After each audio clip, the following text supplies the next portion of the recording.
it's bedtime again. I know, you asked for Dr. Seuss. We're going to do Dr. Seuss. This is one we haven't read in a while. It's If I Ran the Circus. Okay, you good? You need to go potty? Okay, all right. Okay, here we go. If I Ran the Circus by Dr. Seuss. In all the whole town, the most wonderful spot is behind Sneelock's store in the big vacant lot. It's just the right spot for my wonderful plans, said young Morris McGurk, if I clean up the cans. Now, a fellow like me, said young Morris McGurk, could get rid of this junk with a half-hour's work. I could yank up those weeds and chop down the dead tree and haul off those old cars. There are just 2 or 3. And then the whole place would be ready, you see. All ready to put up tents for my circus. I think I will call it the Circus McGurkus. The Circus McGurkus, the world's greatest show on the face of the earth or wherever you go. The Circus McGurkus, the cream of the cream. The Circus McGurkus, the circus supreme. The Circus McGurkus, colossal, stupendous, astounding, fantastic, terrific, tremendous.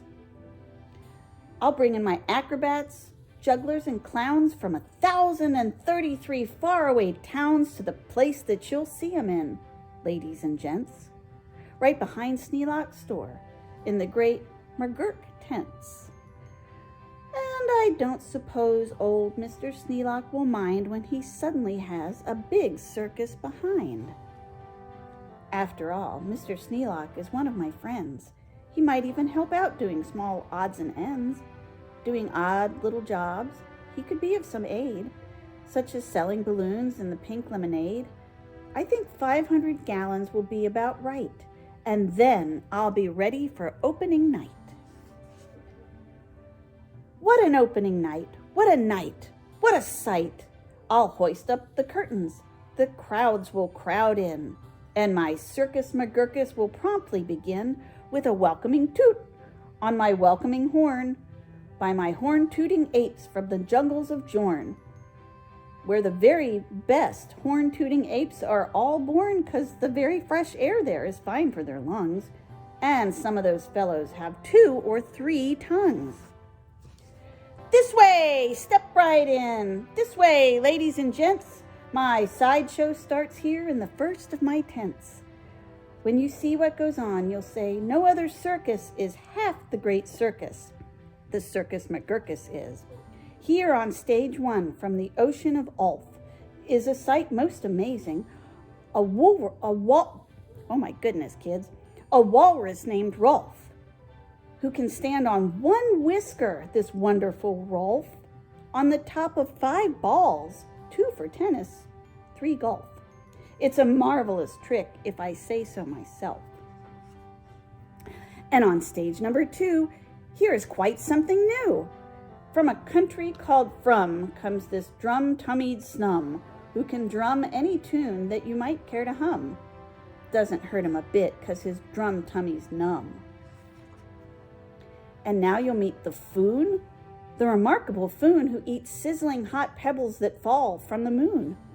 And the reason he likes them red hot, it appears, is he greatly enjoys blowing smoke from his ears.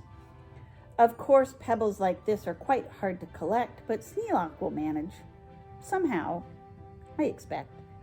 After all, Mr. Sneelock is one of my friends, and I'm sure he'll help out doing small odds and ends.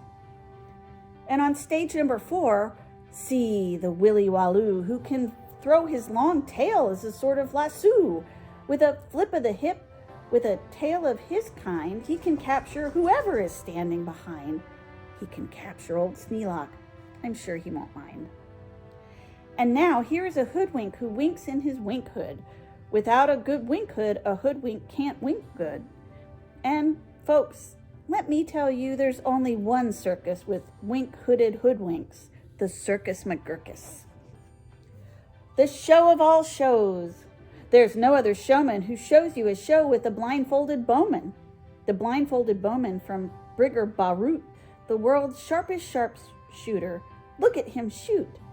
Through the holes in 4 donuts, 2 hairs on a worm. And the knees of 3 birds without making them squirm. And then on through a crabapple up on the head of Sneelock, who likes to help out, as I've said. And now come to this spot where the spotlight is hot, and you'll see in the spotlight a juggling jot who can juggle some stuff you might think he could not, such as 22 question marks, which is a lot. Also 44 commas, and also 1 dot. That's the kind of a Circus McGurkus I've got. But that's just my sideshow, a start, a beginning. This way to the big tent, you'll find your head spinning. Why, ladies and gentlemen, youngsters and oldsters, your heads will quite likely spin off of your shoulders. So hurry, step lively, quick, ladies and gents, and get into your seats in my tent of all tents. My parade of parades is about to commence. You'll see Drum Major Sneelock fling-flang his baton, and my organ McGurkus come on, with its steaming hot pipes of gold brass-plated tin, snorting all sorts of snorts in a bumbling din that is super stupendous, stupendous, stu-roarous. And when I play Dixie, please join in the chorus. Ooh, but that didn't age well. Maybe don't join in with the Dixie song. Then a fluff, muffled truffle will ride on a huffle, and next in the line, a fine flummox will shuffle. The flummox will carry lurch in a pail, and a fibble will carry the flummox's tail, while on top of the flummox, 3 harp-twanging snarp will twang mighty twangs on their 3-snarper harp, with a bolster blows boops on a 3-nozzled blueser, a nolster blows floops on a 1-nozzled newser, and then comes a lion who's partly a trout, then more stuff, for 45 minutes about. And then, behind them, while everyone stares, come my to and fro marchers, who march in 5 layers. The fros march on the twos, and the twos march on the fros. I don't know how they do it, but that's how it goes. And now comes an act of enormous. No former performers performed this performance. This stunt is too grippingly, slippingly frightening. Down from the top of my tent like greased lightning through pots full of lots of sticklebush trees slides a man. What a man. On his roller skate skis. And he'll steer without fear, and you'll know at a glance that it's Sneelock, the man who takes chance after chance. He won't even rip a small hole in his pants. And now here, in this cage, is a beast most ferocious, who's known far and wide as the spotted atrocious, who growls, howls, and yowls the most blood-curdling sounds, and each tooth in his mouth weighs at least 60 pounds, and he chews up and eats with the greatest of ease things like carpets and sidewalks and people and trees. But the great Colonel Sneelock is just the right kind of a man who can tame him. I'm sure he won't mind. Then I'll let Sneelock off for a few minutes' rest, while high over your heads you will see the best of the world's finest, fanciest, breezy trapezing. My Zoomazoop troop from the Upper West Benzizing, who never quite know, while they zoop and they zoom, whether which will catch what one, or who will catch whom, or if who will catch which by the what and just where, or just when and just how in which part of the air. Aye, what a circus, my Circus McGurkus. My workers love work. They say, work us, please work us. We'll work and we'll work up so many surprises you'd never see half of it if you had 40 eyeses. And now, again Sneelock. Brave Sneelock is back, risking life on my patented life-risking track, while the speedsters I call my colliding collusions race around in swift cars called abrasion contusions, and Sneelock just lies there, not one bit excited. I know he won't mind. He'll be simply delighted. And here, in a contest of brute strength and muscle, Kid Sneelock, my champ of all champs, will now tussle and wrestle a beast called the Grizzly Ghastly and slap him around. Then he'll slam him down fastly and pin both his shoulders right tight to the flat to the mat. Kid Sneelock will love it. I'm sure about that. And while that goes on there, look at this go on here. Have you ever heard of my herd of through horns jumping deer? Every deer jumps through horns of another pell-mell, while his horns are also jumped through at the same time as well by a deer whose horns also are being jumped through by another who's having his horns jumped through too, which I'm sure Trainer Sneelock can train them to do. Then the whole tent will ring with hoorays and wild shouts when I wheel in my whales and they turn on their spouts. First my whale number 1, with an aim that aims true, spouts a spout that spouts Sneelock to whale number 2.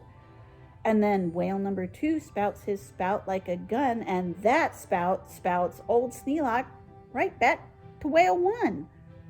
And then forwards and backwards on spout after spout, my great spout rider Sneelock gets spouted about just as long as the water they're spouting holds out. Then my tournament knights, noble apes without fears, Sir Hector, Sir Vector, Sir Bops, and Sir Beers. I think I dated Sir Beers in high school. Anyway, Sir Hawkins, Sir Dawkins, Sir Jocks, and Sir Jeers clatter into the tent, and while everyone cheers, stage a roustabout joust with their boxing glove spears. And while all this wild ruckusing goes on below, at the top of the tent, look, the star of my show, great daredevil Sneelock, the world's bravest type. He comes through the air by 3 Subrian snipe on a dingus contraption attached to his pipe. And while people below are all turning chalk white and biting their fingernails off in their fright, great Sneelock soars up to a terrible height. Then he shakes himself loose. He starts down in a dive such as no man on earth could come out of alive. But he smiles as he falls, and no fear does he feel.